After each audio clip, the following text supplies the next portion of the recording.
दूसरा chapter start कर दिया है। इसका नाम है अपना टाइम रिस्पॉन्स एनालिसिस। ठीक है, इसमें हमने आज क्या पढ़ा? आज हमने definition of time response previous lecture में देख लिया कि डेफिनेशन क्या होती है। देन उसके बारे में थोड़ी जानकारी ली कि टाइम रिस्पॉन्स होता क्या है। तो सिंपल है, एक शॉर्ट में आपको याद रखना है, जो आपका आउटपुट होता है, ठीक है, उसको हम लोग क्या कहते हैं? रिस्पॉन्स कहते हैं। और इनपुट के सामने आपको क्या मिलता है? सिस्टम में आउटपुट मिलता है, लेकिन वो टाइम के साथ आपका वेरी होता रहता है। तो बस आपको जो टाइम के साथ जो आउटपुट वेरी हो रहा है, उस चीज का आपको क्या करना है? एनालिसिस करना है इस चैप्टर में।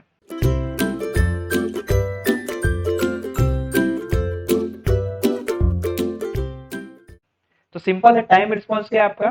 टाइम रिस्पॉन्स है आपका कि आपका आउटपुट आपको टाइम के अकॉर्डिंग क्या मिल रहा है, ठीक है। देन इसके साथ साथ हमने इनपुट सिग्नल्स यानी कुछ टेस्ट सिग्नल देखे। टेस्ट सिग्नल क्यों पढ़ने पड़े हमें? क्योंकि कुछ किसी भी सिस्टम को हमें अगर उसका आउटपुट हमें एनालिसिस करना है, यानी उसका टाइम रिस्पॉन्स हमें एनालिसिस करना है, तो हमें कुछ सिग्नल्स देने पड़ेंगे। जैसे हमने 5 इनपुट सिग्नल यानी कि 5 टेस्ट सिग्नल पढ़े प्रीवियस लेक्चर में। इम्पल्स टेस्ट सिग्नल पढ़ा, स्टेप पढ़ा, रैंप पढ़ा, पैराबोला पढ़ा और सिनुसॉइडल पढ़ा। ठीक है, ये पूरा उसका मैंने प्रीवियस लेक्चर में अपने कवर कर लिया है। अभी हम लोग क्या पढ़ने वाले हैं? अभी हम लोग स्टेडी स्टेट रिस्पॉन्स पढ़ने वाले हैं। तो देखो, स्टेडी स्टेट, सबसे पहले तो स्टेडी स्टेट रिस्पॉन्स होता क्या है? स्टेडी स्टेट चीज क्या है सबसे पहले तो देखो, मैंने आपको पहले भी बताया था कि रिस्पॉन्स जो होते हैं वो दो टाइप के होते हैं, आपका ट्रांजिएंट रिस्पॉन्स और स्टेडी स्टेट रिस्पॉन्स। तो किस तरीके से हम लोग उसे डिफाइन करते हैं? तो देखो, एक मैं आपको एक फिगर बता रहा हूँ, उस फिगर में आपको समझाऊंगा कि स्टेडी स्टेट रिस्पॉन्स क्या होता है और ट्रांजिएंट रिस्पॉन्स क्या होता है। तो ये आपका टाइम है, ठीक है। किसी भी सिस्टम का आपका रिस्पॉन्स मिल रहा है, अगर मान लो कि वो सिस्टम का रिस्पॉन्स आपको कुछ इस तरीके से मिल रहा है, ठीक है, कुछ इस तरीके से आपको रिस्पॉन्स मिल रहा है। तो यहाँ पे देखो, रिस्पॉन्स आपका यहाँ तक आपका इंक्रीज हो रहा है। देन उसके बाद near by constant constant constant और आगे जाके वो कांस्टेंट हो जाएगा।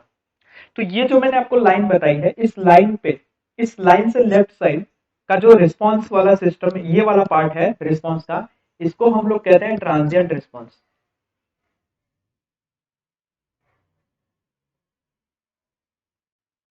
और उसके बाद का जो हमारा नियर अबाउट टू कांस्टेंट वाला पार्ट है, यानी ये वाला पार्ट, इसको हम लोग कहते हैं स्टेडी स्टेट रिस्पॉन्स।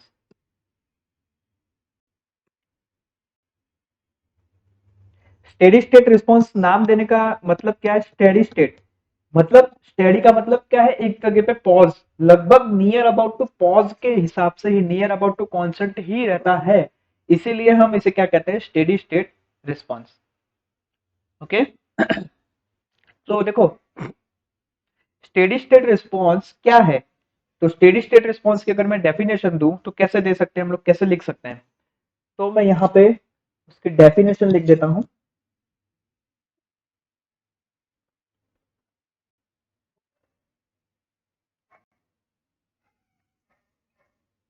तो steady state response is that part of output of the system where the output signal remains constant। ठीक है, ये होगी इसकी definition.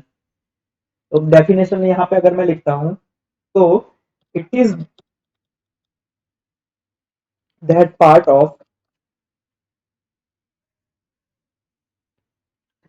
The output response where the output signal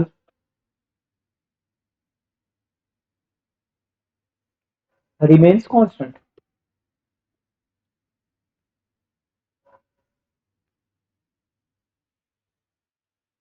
ठीक है, तो यहाँ पे स्टेडी स्टेट रिस्पॉन्स में सबसे इंपॉर्टेंट पार्ट क्या है? सबसे इंपॉर्टेंट पैरामीटर क्या है? तो स्टेडी स्टेट रिस्पॉन्स का सबसे इंपॉर्टेंट पैरामीटर है उसका स्टेडी स्टेट एरर। तो इनफैक्ट आपका जो स्टेडी स्टेट एरर है, वो एक चीज है, एक थिंग है, एक कैरेक्टरिस्टिक कह सकते हैं हम उसे, किस चीज की, स्टेडी स्टेट रिस्पॉन्स की एक कैरेक्टरिस्टिक कह सकते हैं कि किसी भी सिस्टम के आउटपुट में आपको क्या देखने को मिलेगा, एरर देखने को मिलेगी। ये एरर किसी भी तरीके से हो सकती है, एनवायरमेंटल एरर भी हो सकती है, आपके मैन मेड एरर भी हो सकती है, ठीक है, आपको देखने में भी एरर हो सकती है, तो किसी भी तरीके से ये एरर हो सकती है। तो सिंपल, अगर आप स्टेडी स्टेट रिस्पॉन्स को एनालिसिस कर रहे हैं उसका, और अगर आपको उसमें कुछ एरर जनरेट होती है, एरर आप फाइंड आउट करते हैं, तो वो एरर क्या कहलाती है, स्टेडी स्टेट एरर। ठीक है, अब मैं एरर की बात कर रहा हूं, तो एरर सबसे पहले होता क्या है, तो एरर जनरली क्या होता है कि आउटपुट और इनपुट, यानी कि इनपुट, आप डिजायर्ड इनपुट दे रहे हैं और आपको एक्सपेक्टेड आउटपुट आपको क्या मिलेगा, पहले से उसको क्या करते हैं, एक तरीके से आप सोच लेते हैं कि मैं ऐसा इनपुट दूंगा तो ये आउटपुट मुझे मिलना चाहिए, लेकिन एक्चुअल में आपको आउटपुट क्या मिल रहा है, तो बस वो जो डिफरेंस है between the input and the output, उसी को हम जनरली क्या कहते हैं, एरर कहते हैं। ठीक है, और स्टेडी स्टेट एरर की अगर मैं बात करूं, स्टेडी स्टेट डेफिनेशन मैंने जो आपको एरर की बताई, उसके अकॉर्डिंग अगर हम स्टेडी स्टेट एरर की बात करते हैं, तो देखो स्टेडी स्टेट एरर वो हमारी एरर होती है at the t is to infinite, t tends to infinite तक की। ठीक है, is the error at t tends to infinite, यानी कि इसका मतलब क्या है कि टी आपका अनंत समय तक, अनंत टाइम तक, जब तक आपका नहीं पहुंचता तब तक आपकी एरर वो लगभग लगभग कांस्टेंट एरर आपको मिलेगी, प्रोवाइड करेगा। ठीक है, तो यहां से हम लोग क्या लिख सकते हैं, ई एस एस, ई आपका क्या डिनोट करता है, एरर, और एस एस आपका क्या डिनोट करता है, स्टेडी स्टेट।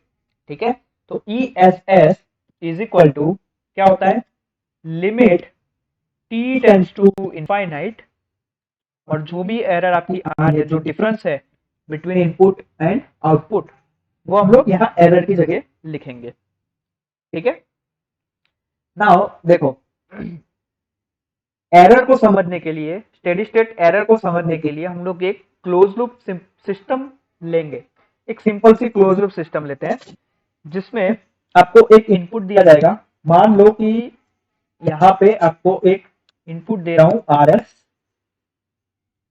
ठीक है, ये आपका समिंग पॉइंट है। देन यहां से आपका एक गेन है, गेन आपका कितना है, जीएस है, ब्लॉक का गेन जीएस है, और यहां से आपको आउटपुट मिल रहा है सीएस, और यहां से एक फीडबैक लूप आ रही है जिसका गेन आपको दे रखा है यहाँ पे एच एस। ठीक है, एच एस, ओके, और ये माइनस है, और ये बी एस कहलाएगा, और ये ऊपर जो है यहाँ से ई एस है। ठीक है, एक आपने क्या किया, एक close loop, simple close loop system आपने कंसिडर करी। ये क्यों करी, क्योंकि हमें अभी क्या करना है, ये जो स्टेडी स्टेट एरर है ना, ये इसको समझना है, इसका फॉर्मूला डिराइव करना है। ओके, तो यहाँ पे अगर मैं बात करूं, आर एस क्या है आपका, आर एस आपका इनपुट है, इनपुट का लाप्लास कह सकते हैं आप इसे, यानी कि इनपुट क्या होगा आपका, आर ऑफ टी होगा, उसका लाप्लास आर एस होता है। ठीक है, सी एस क्या है, आउटपुट है सिंपल, बी एस क्या है, ये जो बी एस है आपका, ये फीडबैक सिग्नल है, ये ई एस क्या है, ये ई एस आपकी एरर सिग्नल है। ठीक है, ई एस की आपकी एरर सिग्नल, जो हमारी जनरलाइज एरर है, और ये क्या है, between the difference between input and output. Okay, यहाँ पे जी ऑफ एस क्या है, जी ऑफ एस क्या है आपका, मेन सिस्टम का ट्रांसफर फंक्शन का गेन है, एच एस क्या है आपका, फीडबैक एलिमेंट का गेन है। ठीक है, तो ये जो फिगर है, मैंने यहाँ पे जो फिगर बनाई, इसके अकॉर्डिंग आप इस पर से क्या लिख सकते हैं, इस पर से आप एक चीज लिख सकते हैं कि आपकी जो एरर होती है, यानी E S, E S is equal to क्या होता है, इनपुट और आउटपुट का डिफरेंस। तो मैं सिंपल यहाँ पे इनपुट और आउटपुट का डिफरेंस ले लूंगा,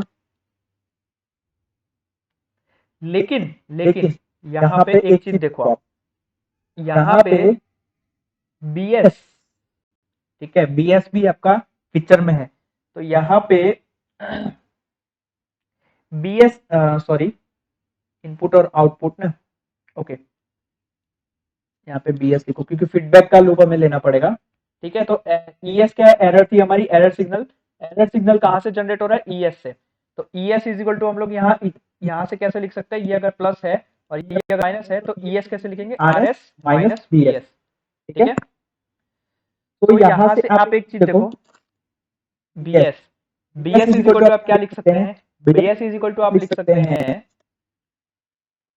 सी एस इंटू एच एस। ये आपने कहां से लिखा, ये आपने फिगर के ऊपर से लिखा। ठीक है, तो सिंपल आप क्या करेंगे, B S is equal to C S into H S यहाँ पे पुट कर देंगे। तो देखो मैं पुट कर देता हूं, E S is equal to R S minus B S की जगह मैं क्या लिखूंगा, C S into H S. Okay, now वापिस से मैं फिगर पे जाता हूं, तो यहां पे मुझे सी एस भी मिल जाएगा। फिगर से मुझे सी एस कैसा मिलेगा, देखो यहाँ पे देखो output C S, C S is equal to क्या है आपका, error signal into G S. तो आपको क्या मिल रहा है, सी एस मिल रहा है। तो बस तो सिंपल आप सी एस की जगह E S into G S यहाँ पे पुट कर देंगे। तो मैंने क्या किया, सी एस की जगह मैंने E S into G S मैंने यहाँ पे पुट किया इंटू एच एस। ओके, तो मैं अब मेरे पास दो टर्म है ई एस वाले, तो ये ई एस वाले टर्म को मैं उधर इक्वल टू के उधर ले जाऊंगा, तो ई एस मेरा कॉमन निकलेगा एक में से, तो मेरे अंदर क्या बचेगा, वन प्लस क्या बचेगा, G S into H S is equal to क्या है, आर एस। ओके, तो यहां से मेरे पास ई एस की वैल्यू आ जाएगी। तो ई एस की वैल्यू क्या आएगी मेरे पास, equal to R S divided by one plus G S into H S.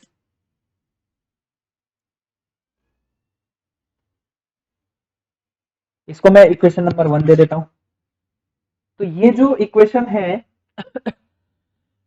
Sorry, ये जो इक्वेशन नंबर 1 है, ये जनरलाइज एरर का सिग्नल है इन द लाप्लास डोमेन। तो मैं यहाँ पे एक पॉइंट लिख देता हूं, this is the equation for general, ठीक है, generalise error in the Laplace form।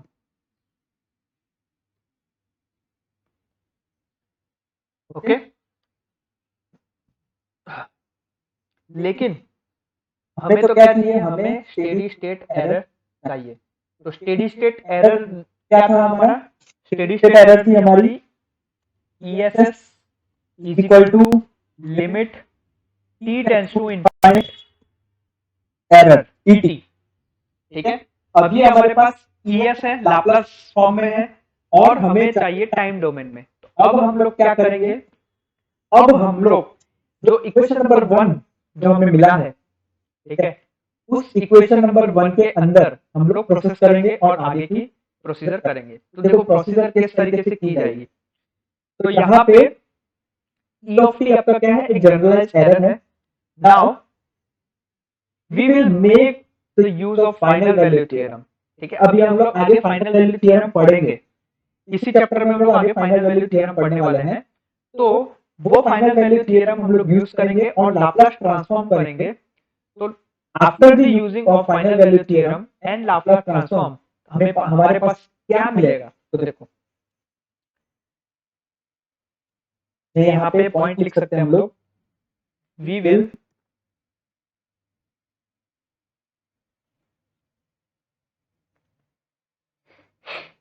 Now make use of the final value theorem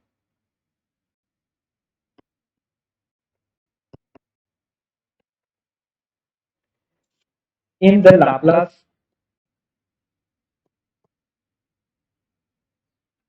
transform, in the Laplace transform which is as follow. क्या है हमारा final value theorem? Final value theorem ये है, देखो, limit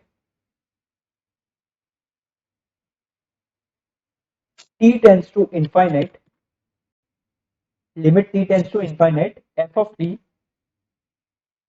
is equal to limit s tends to 0 s f s। ये है हमारा क्या है, फाइनल वैल्यू थ्योरम। इसका मतलब क्या है कि यहाँ पे जो f of t है वो t टेंड्स टू इनफाइनाइट पे हमारा फाइंड आउट किया जा सकता है by the multiply of Laplace transform of f of t, जो यानी कि क्या करेंगे हम लोग, f of t का लाप्लास ट्रांसफॉर्म करेंगे, देन उसके बाद हम लोग क्या करेंगे, उसमें लिमिट पुट करेंगे, और वो लिमिट कितनी होगी, s टेंड्स टू 0 तक की लिमिट होगी। तो सिमिलरली यहाँ पे इस वैल्यू का यूज करके, इस फाइनल वैल्यू थ्योरम का यूज करके हमारे पास जो एरर है, ठीक है, यानी कि limit t tends to infinite et है, उस वैल्यू को अगर हम लोग लिमिट पुट कर रहे हैं, उस वैल्यू को हम लोग फाइंड आउट कर रहे हैं, तो कैसे फाइंड आउट करेंगे, जैसे यहाँ पे हमने f of t का लाप्लास ट्रांसफॉर्म किया, वैसे ही यहाँ पे e of t का हम लोग लाप्लास ट्रांसफॉर्म करेंगे। तो देखो, लाप्लास ट्रांसफॉर्म करने के बाद क्या आएगा, limit t tends to infinite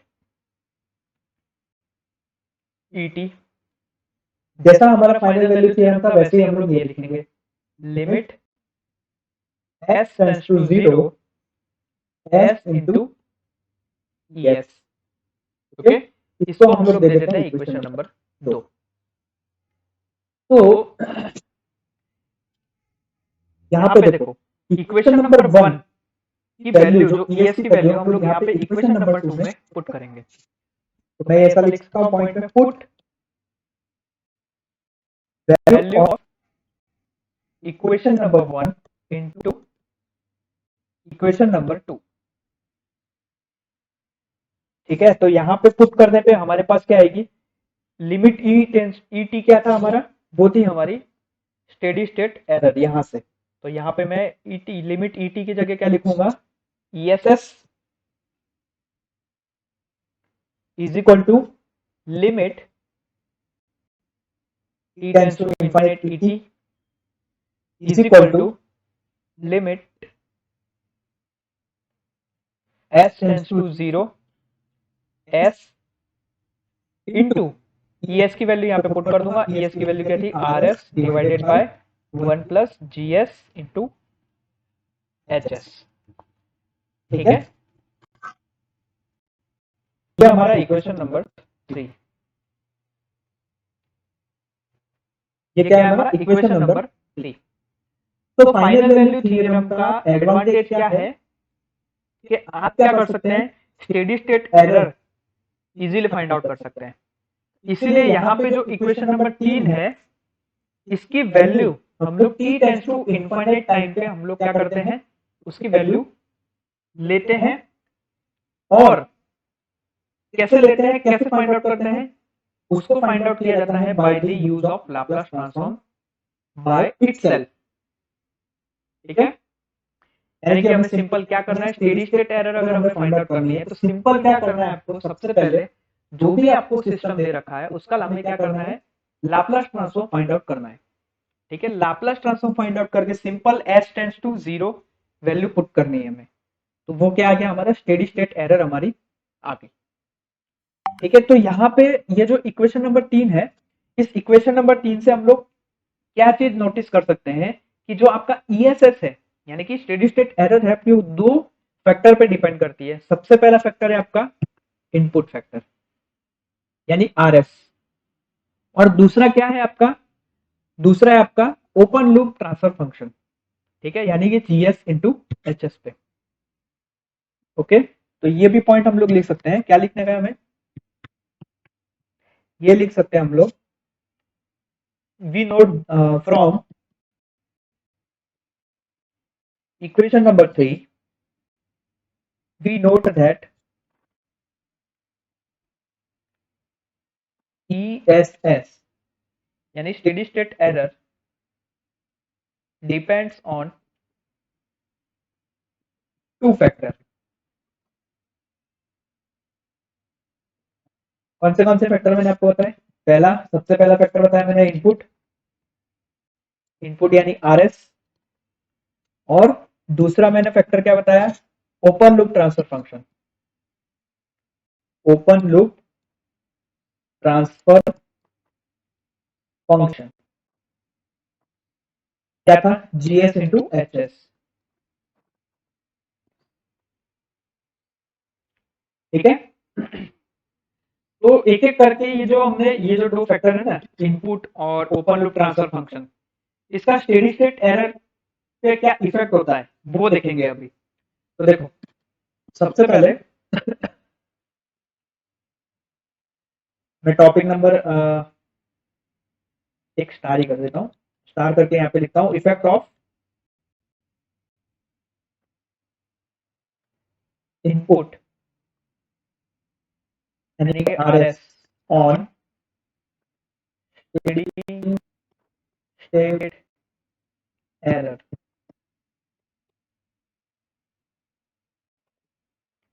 ठीक है, स्टेडी स्टेट एरर पे इफेक्ट देखते हैं हम लोग इनपुट की। तो देखो, स्टैंडर्ड टेस्ट इनपुट हमने देख लिए लास्ट लेक्चर में, प्रीवियस लेक्चर में हमने देख लिया। ठीक है, नाउ अब हम लोग क्या करेंगे, उसकी इफेक्ट देखेंगे। किस चीज की इफेक्ट देखेंगे? स्टेप फंक्शन पे इफेक्ट देखेंगे, फिर स्टेडी स्टेट रैंप फंक्शन पे इफेक्ट देखेंगे उसकी, किसकी? RS की। ठीक है, और पैराबोलिक फंक्शन पे हम लोग स्टेडी स्टेट एरर पे इफेक्ट देखेंगे। ठीक है, तो एक एक करके हम लोग चेक करते हैं, एक एक करके देखते हैं। तो स्टेडी स्टेट एरर पे जाने से पहले, इफेक्ट क्या होती है उस पर जाने से पहले हम लोग एक चीज पढ़ेंगे, वो है हमारी स्टैटिक एरर कोएफिशिएंट। देखो, स्टैटिक एरर कोएफिशिएंट क्या है? तो सबसे पहले तो स्टेडी स्टेट रिस्पांस मैंने आपको बता दिया क्या होता है। ठीक है, और स्टेडी स्टेट रिस्पांस में इंपॉर्टेंट चीज होती है कि आपको क्या करना है, आउटपुट की एक्यूरेसी फाइंड आउट करनी है। मींस आउटपुट क्या मिलेगा और एक्चुअल आउटपुट का आपको क्या मिल रहा है, उसके बीच में आपको कुछ वैल्यू है जो एक्यूरेटली आपको फाइंड आउट करनी पड़ेगी। ठीक है, और साथ साथ में आपको difference between the steady state response and desired response, जो हमारी स्टेडी स्टेट एरर देती है, उसको भी हमें फाइंड आउट करना पड़ेगा। ठीक है, तो ये चीज होती है स्टैटिक एरर कोएफिशिएंट में। तो सॉरी, तो देखो, मान लो कि आपने कोई कंट्रोल सिस्टम ली, उस कंट्रोल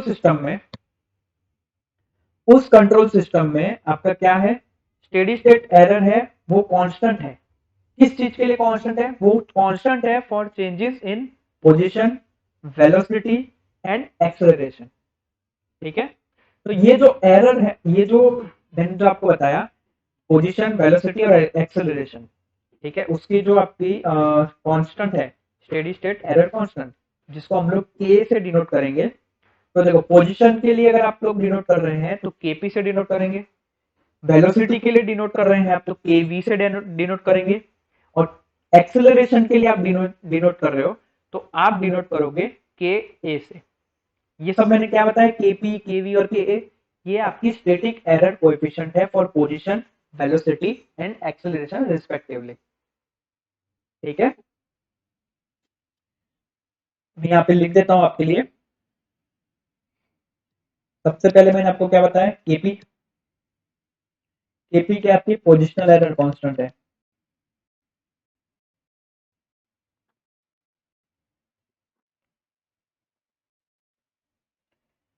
दूसरा मैंने आपको बताया केवी,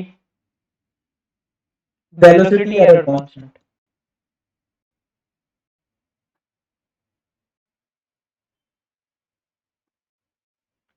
तीसरा मैंने आपको क्या बताया, के ए। के क्या है आपका, एक्सेलरेशन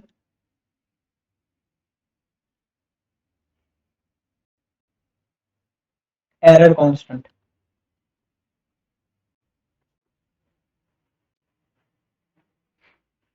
ठीक है, ये जो तीनों चीजें क्या है आपकी, ये तीनों चीज आपकी है स्टैटिक एरर कोएफिशिएंट। इसको हम लोग आगे यूज करेंगे।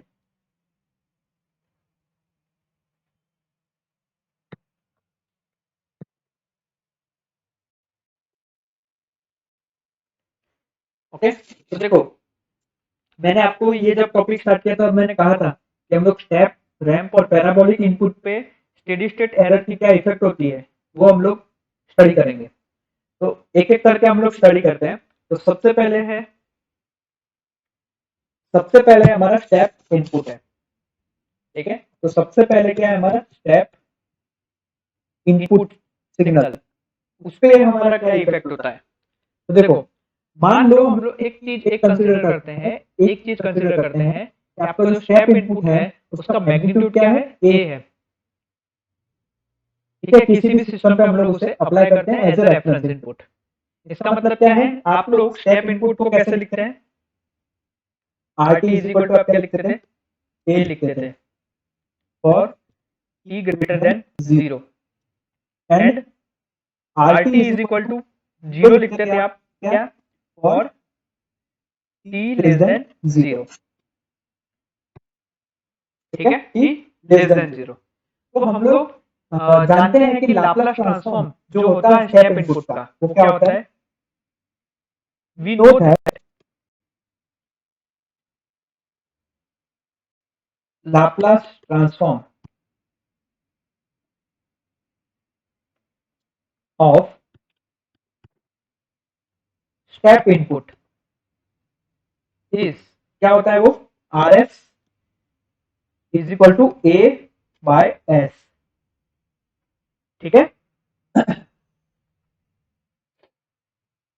इसको हम लोग इक्वेशन नंबर 1 दे देते हैं, इसको हम लोग इक्वेशन नंबर 2 दे देते हैं, ठीक है। नाउ हमने जो स्टेडी स्टेट एरर का इक्वेशन फाइंड आउट किया था इससे पहले वो यूज करेंगे, ये वाला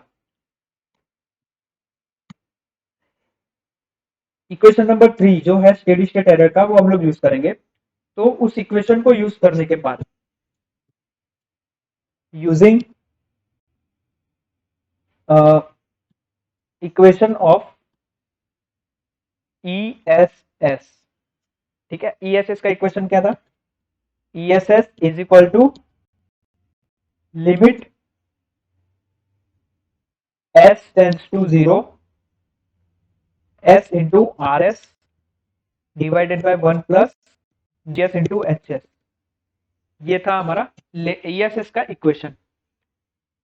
इसको मैं इक्वेशन नंबर 3 दे देता हूं, चलो यहाँ पे इक्वेशन नंबर 3, ठीक है। सिंपल हम लोग आर एस की वैल्यू पुट करेंगे यहाँ पे। तो देखो limit S tends to 0 S into R S की वैल्यू क्या है, A by S divided by 1 plus G S into H S, ठीक है। तो यहां से एस एस कैंसिल हो गया, तो हमारे पास ई एस एस क्या आएगा, limit S tends to 0 A divided by 1 plus G S into H S. यहाँ पे ए तो आपका मैग्नीट्यूड है, तो मैग्नीट्यूड होता है वो कांस्टेंट होता है, तो आपकी जो लिमिट है, लिमिट आपकी कहां पे लगेगी, सिर्फ और सिर्फ जीएस इंटू एच एस लगेगी, क्यों, क्योंकि 1 भी एक कांस्टेंट है। तो मैं यहाँ पे लिमिट लगा देता हूं सीधा, simple is equal to A divided by 1 plus limit H tends to 0 GS into H S. यहाँ पे मैंने लिमिट लगाई, इसको मैं इक्वेशन नंबर 4 दे देता हूं, इसको मैं इक्वेशन नंबर 5 दे देता हूं। आगे तो देखो यहाँ पे जो आपका जीएस और एचएस में जो आपकी लिमिट लगी वो आपकी एक तरीके से क्या है, पॉजिटिव एरर कोएफिशिएंट है, क्यों, क्योंकि उसके आगे आपका प्लस है। तो ये जो आपका इक्वेशन नंबर 5 में जो टर्म है limit, let us introduce term position error coefficient, ठीक है, पोजीशन एरर कोएफिशिएंट, जिसको हम लोग क्या करते हैं, केपी से डिनोट करते हैं। मैंने आपको पहले ही बताया था स्टार्टिंग में। तो यहाँ पे केपी क्या होगा, केपी की वैल्यू होगी limit S tends to 0 GS into H S. इसको मैं इक्वेशन नंबर 6 दे देता हूं जैसे। ओके, तो इक्वेशन नंबर 6 को मैं पुट करूंगा कहां पे, इक्वेशन नंबर 5 में। तो इक्वेशन नंबर 6 को मैं पुट करते ही मेरे पास क्या आएगा, पुट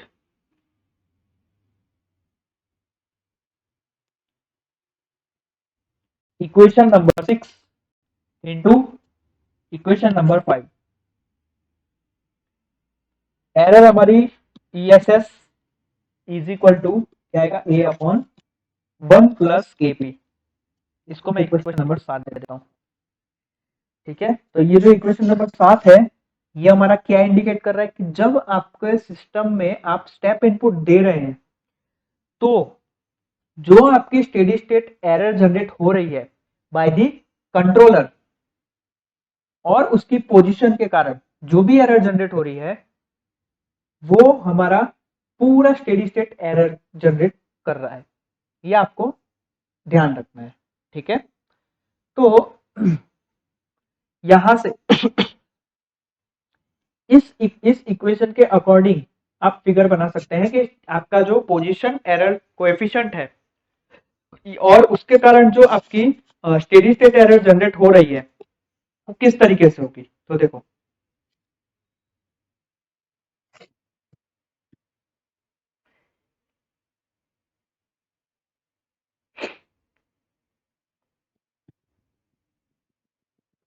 आपका ए मैग्नीट्यूड का इनपुट है, और उसके कारण जो एरर जनरेट हो रही है इस तरीके से आपकी जनरेट होगी, हो जाएगी। ठीक है, तो ये जो आपकी वैल्यू है, ये जो डिफरेंस मिला आपको, ये आपका डिजायर्ड आउटपुट है।